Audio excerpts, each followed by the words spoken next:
Jadi kalau buah itu kan ketika dipanen, kemudian masanya itu kan paling lama seminggu lah ya. Dari mateng itu bertahannya kan 1 minggu. 1 minggu Satu minggu busuk. Itu sudah busuk. Jadi berubah. kalau kita itu mencari ide lah bahasanya waktu itu. Bagaimana ya? Karena ketika panen raya kan melimpah. Ketika panen raya melimpah, dijual tidak semua laku, akhirnya busuk. Nah ini kan sayang sekali. Karena biasanya kan kalau sesuatu yang dimasukkan kulkas kok agak tahan lama gitu. Nah ini mencari cara, oh ternyata ketemu. Nah tapi kan nggak mungkin nih secara gelondongan kita bekukan.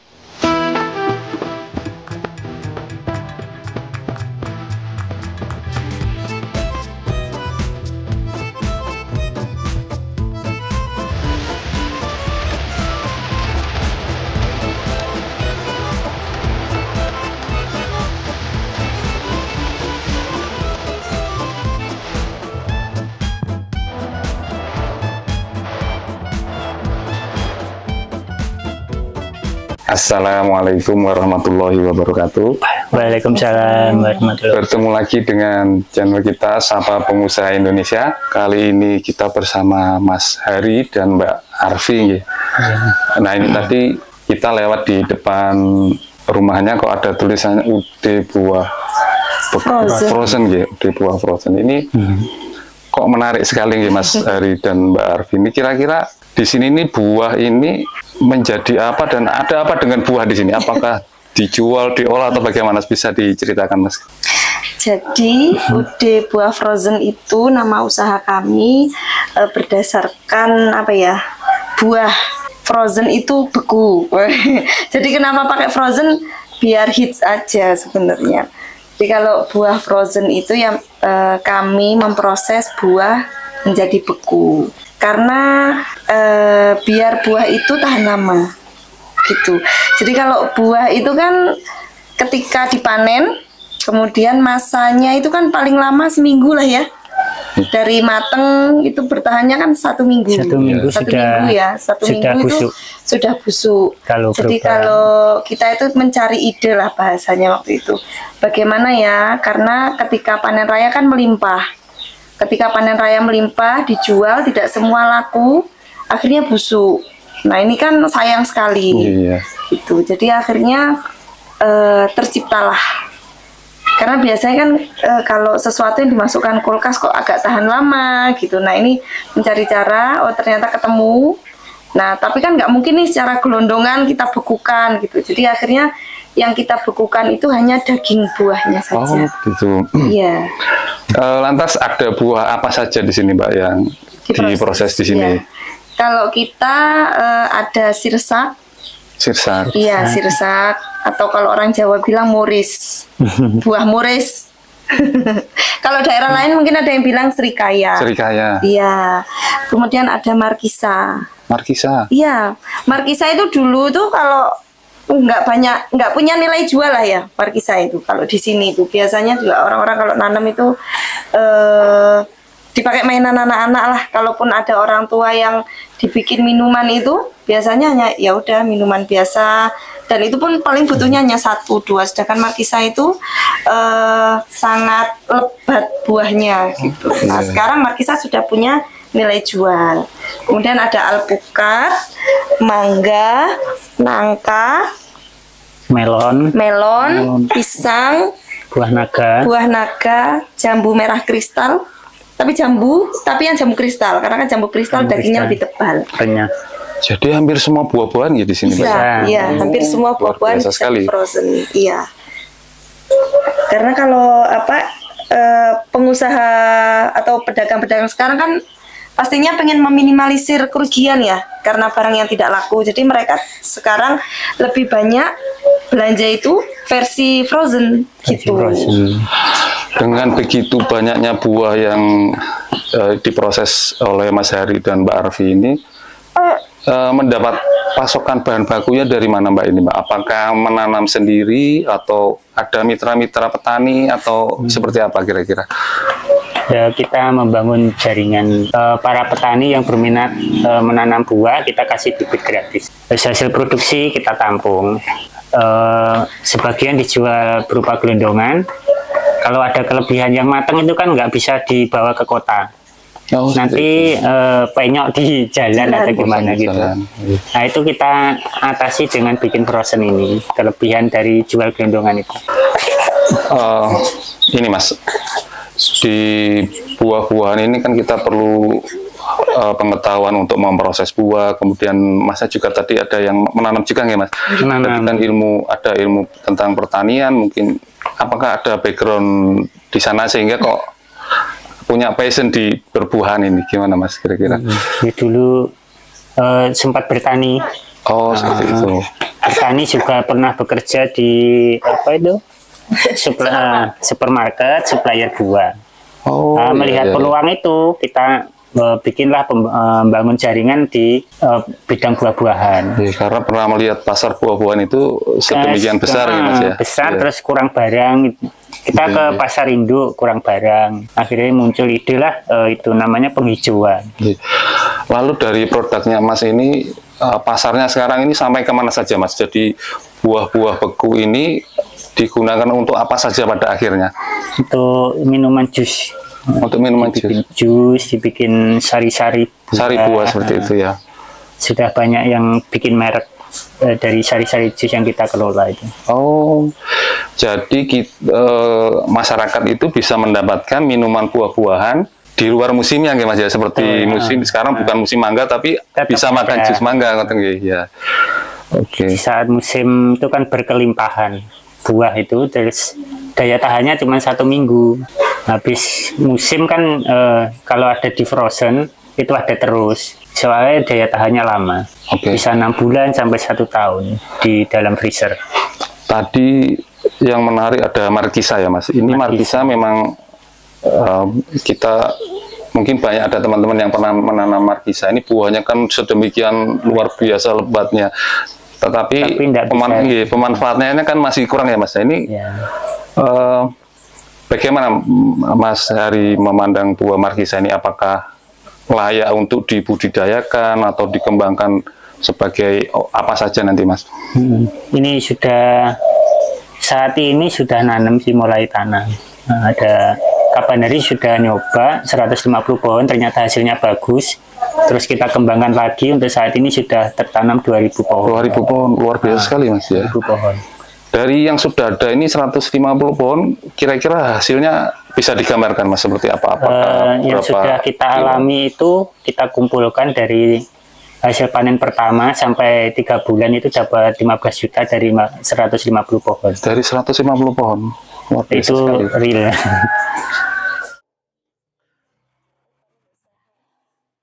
Ini Mas, kemudian pertanyaan lagi Mas, selain dipasarkan untuk seperti untuk jus tadi ya, ini ada pasar yang lebih luas lagi enggak Mas? Kira-kira pernah Mas Hari memasarkan itu mungkin ke Jakarta atau ke luar daerah atau mungkin ekspor pernah? Dulu sih digabung sama supplier yang ekspor. Oh sudah pernah ya Mas? Sudah pernah, sampai 1 bulan itu ada tender itu 80 ton. Oh luar biasa sekali. Itu di 1 item sirsak. Sirsak, padahal ini buah yang mungkin jarang dilirik oleh masyarakat gitu. Ternyata pasarnya sedemikian besarnya. Kemudian untuk buah-buah yang lain Mas, ini seperti mangga, alpukat, ini apakah juga ada pasar di dunia industri modern? Jadi kalau pengiriman itu kan kita selain di lokal Kediri, kita juga rutin kirim ke Pasar Induk Kramat Jati. Oh di kita Jawa Barat sekali, ya? Pasar Induk Kramat Jati, Jakarta. Kemudian ada di beberapa supplier lain, jadi kita sering kirim ke Jakarta, ada ke daerah Grogol, kemudian Karawang, ya ada, kemudian Tangerang, Serang, sering kirim juga. Selain itu tentunya Surabaya dan area Gresik. Gitu, itu kita sering kirim ke situ juga. Berarti mungkin sebenarnya tanpa kita sadari produk Mbak Arfi ini sudah ke seluruh Indonesia ya. Di sana mungkin di branding untuk menjadi produk dengan merek tertentu Gini Mbak Arfi, kan tadi kalau misalnya ada teman-teman nih atau ada warga sekitar sini misalnya ingin saya ingin ikut menanam, kemudian Itu kira-kira bibitnya panjenengan ini bisa membantu menyediakan atau bagaimana Mas kira-kira? Ada juga ya? Ada. Ya. Jadi sejauh ini, beberapa tahun ini memang kami itu apa ya bahasanya, memang kami menjadi sukarelawan bibit buat orang-orang sekitar. Kami membagikan sudah hampir 1.500 bibit markisa secara gratis ke siapapun yang mau menanam. Iya, kami berbagi. Karena kami kan pernah dapat wejangan dari guru kami bahwa beliau bilang hijaukan bumi, insya Allah bumi akan memberikan hasil yang lebih kepada kita gitu. Akhirnya dari situ pertama itu dulu suami bagi-bagi bibit sirsak hampir sampai 15 desa, 15.000 pohon. 15.000 pohon. Kemudian sekarang setelah markisa lanjut bagi-bagi alpukat, setelah itu pepaya. Dan yang sekarang karena sudah banyak kan, kemudian buah-buah itu sudah banyak menanam, akhirnya sekarang yang terbaru itu kita sering bagi-bagi bibit markisa. Bibit markisa itu sekitar sini, misal sekitar lingkungan kami aja, misalnya satu rumah nanam 1-2 pohon, nanti mereka setor 2 kilo itu mereka sudah suka sekali. Minimal ya anaknya dapat uang tambahan jajan gitu. Bahasanya sih seperti itu, simpelnya ya gitu. Ini kira-kira kita sendiri yang menyediakan.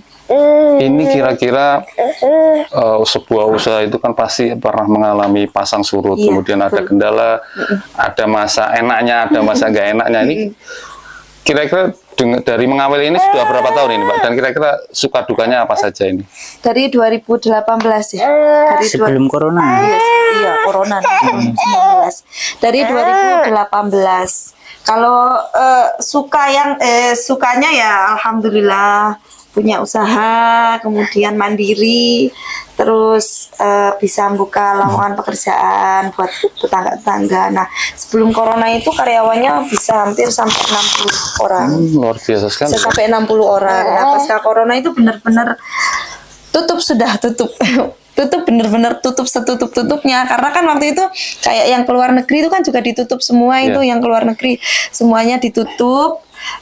Setelah itu sempat berhenti 2021 mulai mengawali kembali, dan itu banyak perusahaan yang kolab kan waktu itu. Jadi kita juga memulai mencari pasar baru lagi. Membuka pasar yang baru membuka lagi. pasar baru lagi. Banyak yang teman-teman pengusaha lain juga banyak yang memulai baru lagi. Jadi kita tuh sama-sama kayak ya merangkak lagi lah gitu.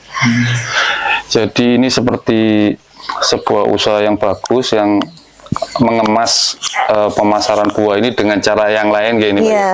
Nah, ini misalnya ada teman-teman atau satu kelompok atau satu pemuda ini ingin belajar cara mengolah buah ini seperti apa, cara mengawetkannya, kemudian setelah diawetkan ini bisa menjadi apa saja. Nah, ini kira-kira Mbak Arfi dan Mas Hari ini membuka semacam memberikan pelatihan atau mungkin program-program pemberdayaan masyarakat. Apakah ada seperti itu? Kami itu selalu pintu kami terbuka lebar buat siapapun yang mau belajar ke sini. Kapan lalu sempat ada teman-teman Ansor main ke sini, monggo. Ya kita cerita apa adanya, mereka melihat bagaimana teman-teman pekerja memproses gitu. Kemudian ada kampus juga ke sini, kunjungan ke sini. Terdekat ini Unigoro, Universitas Bojonegoro, Fakultas Pertanian juga ke sini bersama dekan, kajur, dan dosen-dosennya. Mereka ke sini belajar cerita-cerita, kemudian mereka ikut serta bagaimana sih meroses, kemudian packing gitu, mereka ikut. Itu kita buka. Terus kalau diminta berbagi pengalaman, ya beberapa forum kita hadirin lah. Jadi gitu. Terbuka Mbak ya? Iya, terbuka sekali. Tidak takut nanti tersaingi kalau mereka jadi pengusaha juga Mbak? Enggak lah, enggak. Karena siapapun bisa punya usaha yang sama, tapi insya Allah rezekinya beda lah pastinya. Jadi sudah banyak teman yang belajar di sini, dan mereka sekarang sudah sukses. Sudah membuka usaha seperti ini juga? Sudah banyak sekali di beberapa daerah. Di Blitar, Puncu sendiri ada gitu. Kemudian kecamatan lain juga ada. Nah, mereka kan mungkin masih produksi, sedangkan kita sudah punya pasar. Nah, ketika kami kekurangan bahan, yang buat kirim, nah kami bisa ambil ke mereka gitu. Jadi kita tidak mikir mereka sebagai pesaing, tapi kita memikirnya sebagai mitra. Malah musim liburan kemarin anak-anak yang libur sekolah pada kesini, mereka mengisi liburannya dengan bantu-bantu proses kupas markisa, kupas sirsak gitu. Dari banyaknya buah yang akan diolah ini Mbak, kira-kira ada kriteria khusus enggak? Misalnya markisa ini harus buahnya mungkin kematangannya seperti ini, kemudian warna buahnya harus seperti ini, kalau mangga harus seperti ini, atau sirsak itu harus matang atau masuk ke sini mentah, itu kira-kira seperti apa biasanya kriteria bahan baku yang bisa diolah? Rata-rata sudah harus matang. Sudah matang. Semua yang diproses harus sudah matang. Sudah matang. Matang.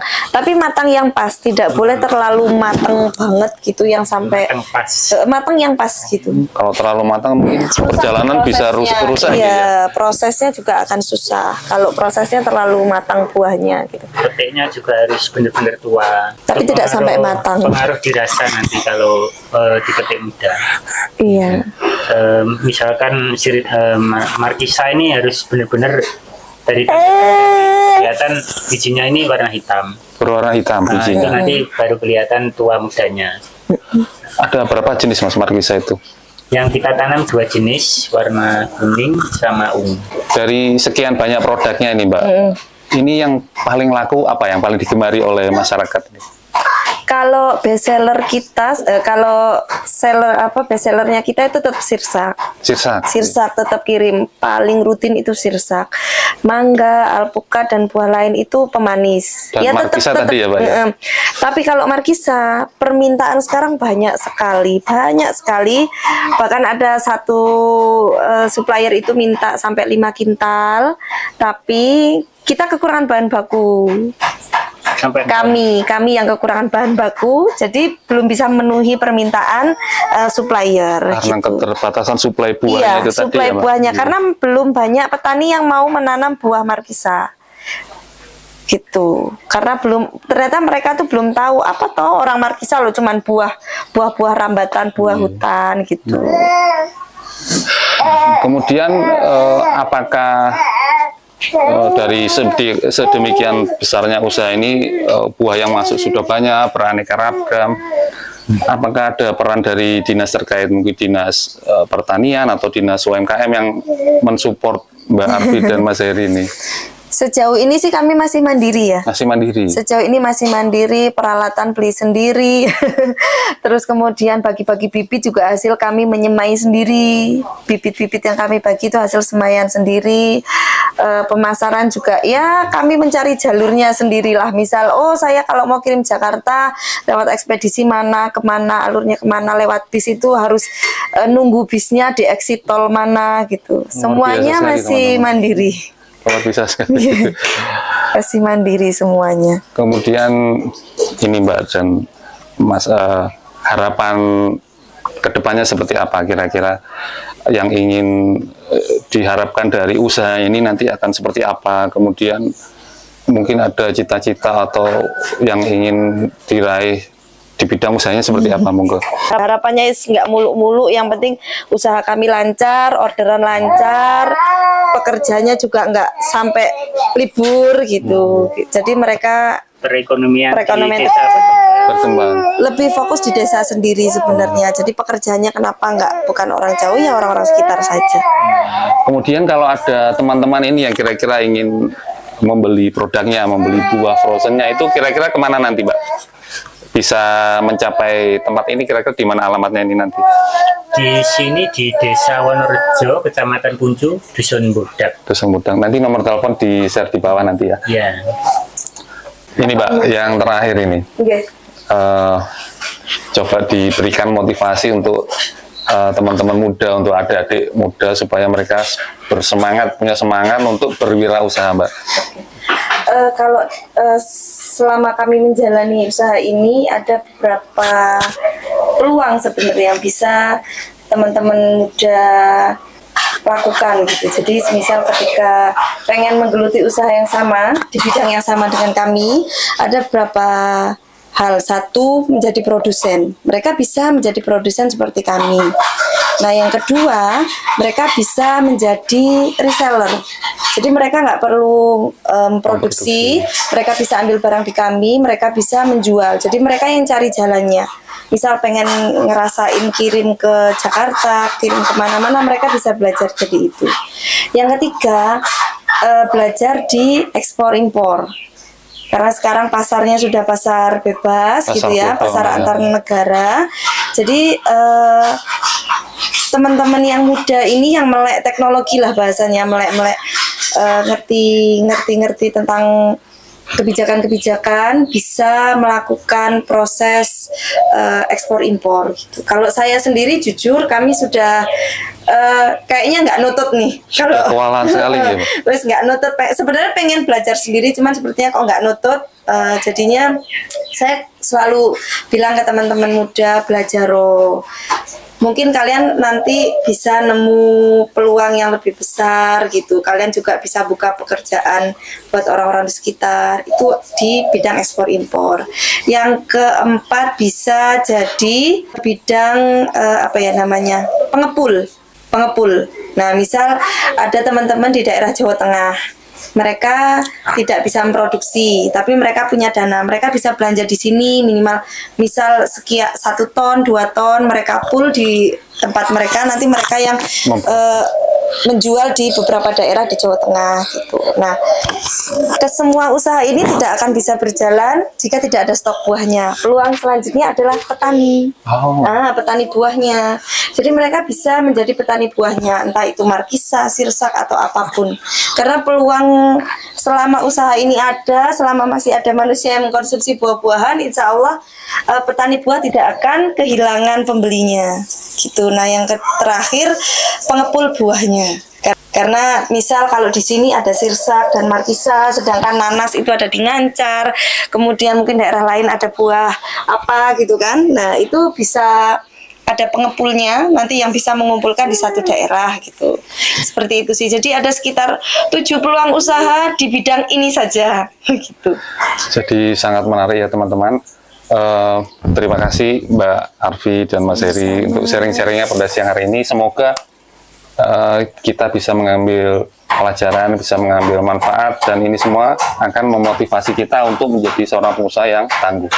Demikian, salam pengusaha Indonesia, sampai berjumpa di channel kita selanjutnya.